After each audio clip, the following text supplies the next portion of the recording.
अस्सलाम वालेकुम। आज के वीडियो में मैं आपको एक आसान तरीका बताऊंगा जिसके ज़रिए आप चेक कर सकेंगे कि आपके घर की ख़वातीन का ई-केवाईसी हुआ है या नहीं। और अगर नहीं हुआ है तो आप ई-केवाईसी भी कर सकेंगे। इसी तरह से ख़वातीन खुद भी अपने मोबाइल से ई-केवाईसी कर सकते हैं। बहुत सारे दोस्तों ने बताया कि ख़वातीन काफ़ी रात तक इसके लिए परेशान रहती हैं। तो आइए शुरू करते हैं कि किस तरह से आप अपने मोबाइल से ही ई-केवाईसी आसानी से कर सकते हैं या उसे चेक भी कर सकते हैं। सबसे पहले आपको क्रोम ब्राउज़र में ladki-bahin.maharashtra.gov.in ये वेबसाइट सर्च करना है। इस वेबसाइट को सर्च करने पर जो ओरिजिनल वेबसाइट है वो सबसे ऊपर आएगी। फिर भी अच्छी तरह से चेक कर लें कि यही वाली वेबसाइट आई है या नहीं। उसका इस तरह से मराठी में भी नाम रहेगा, उस पर क्लिक करें।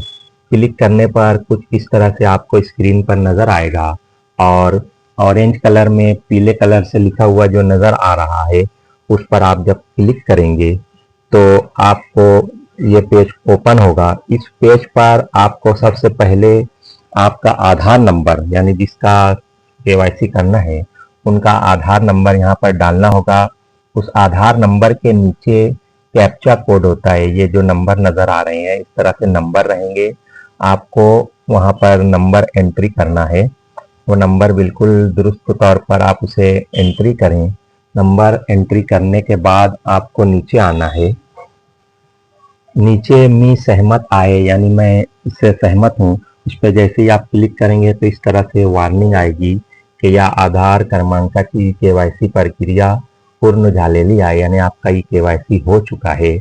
अब आपको कुछ नहीं करना है, आपका ई केवायसी हो चुका है। लेकिन अगर नहीं ये आता है तो आपको आगे का प्रोसेस करना है। इसी तरह से अगर कोई नया या अभी तक केवाईसी नहीं किया है तो वो भी इस तरह से आगे जो बताया जा रहा है वो अपना ई केवाईसी कर सकते हैं घर बैठे अपने मोबाइल से। आपको वही लाल की बहन वाली वेबसाइट पर जाना है और ये येलो कलर पर क्लिक करना है ऑरेंज कलर में। और जैसे ही वो आप क्लिक करेंगे तो आपके सामने फिर से वही आधार वाला जो पेज है वो आ जाएगा।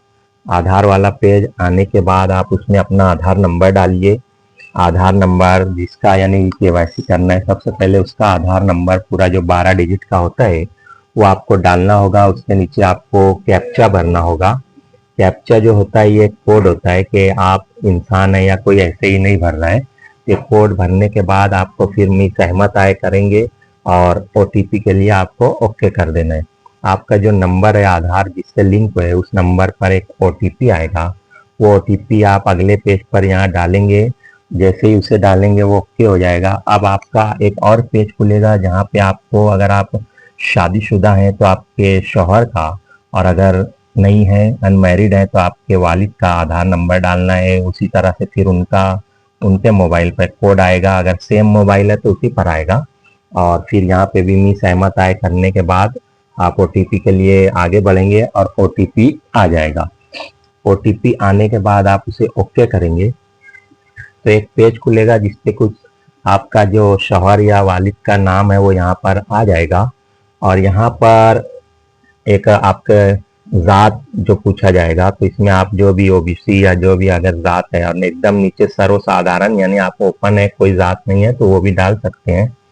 और उसके बाद एक सवाल है कि आपके घर में कोई सरकारी नौकरी पर नहीं है या पेंशन नहीं मिलती है तो यहाँ पे यस करना है। बहुत सारी वेबसाइट में यस लिखा हुआ है और कुछ लोगों ने उसे नहीं भी किया है, नो भी किया है। तो यहाँ पर मसला है, आप अपने हिसाब से उसे समझ कर भर दें।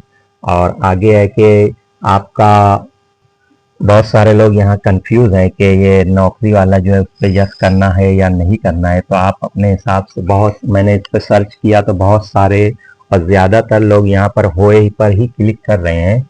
फिर भी चूंकि ये पैसे का मामला है तो आप अपने हिसाब से और जानकारी ले लें।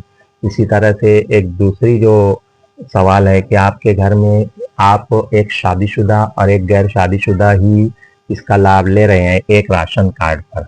तो अगर आपका ऐसा ही है कि सिर्फ एक ही लोग ले रहे हैं, एक एक गैर शादीशुदा और एक शादीशुदा, तो आप इसको होए करेंगे। ये दोनों जगह ज़्यादातर लोगों ने कहा है कि होए करना है और इस पर क्लिक करना है बॉक्स में। और बॉक्स पे क्लिक करके आप जब सबमिट करेंगे तो आपको इस तरह ग्रीन में एक मैसेज आ जाएगा कि आपका ई केवाईसी हो चुका है। तो आप अपने तौर पे इसको कर सकते हैं। एक बार फिर बता दूं कि जो सवाल उसमें दिया हुआ है कि कोई सरकारी नौकरी पर है या नहीं है, तो वहाँ पे ज़्यादातर लोग होए ही कह रहे हैं और अक्सर वेबसाइट और यूट्यूब वाले भी उन्होंने होए ही बताया है। फिर भी आप अपने तौर पर एक बार जानकारी ले लें ताकि किसी तरह का कोई शक ना रहे। और अगर आपको लगता है कि मैं नहीं भरना है तो फिर आप किसी तरह से किसी अदारे या कहीं जहाँ भरा जा रहा है वहाँ भी भरवा सकते हैं, लेकिन वहाँ भी इस बात पर ध्यान दें कि वो सही भरें। बस इस तरह से आप आसानी से घर बैठे भी अपना केवाईसी करवा सकते हैं। शुक्रिया। अल्लाह।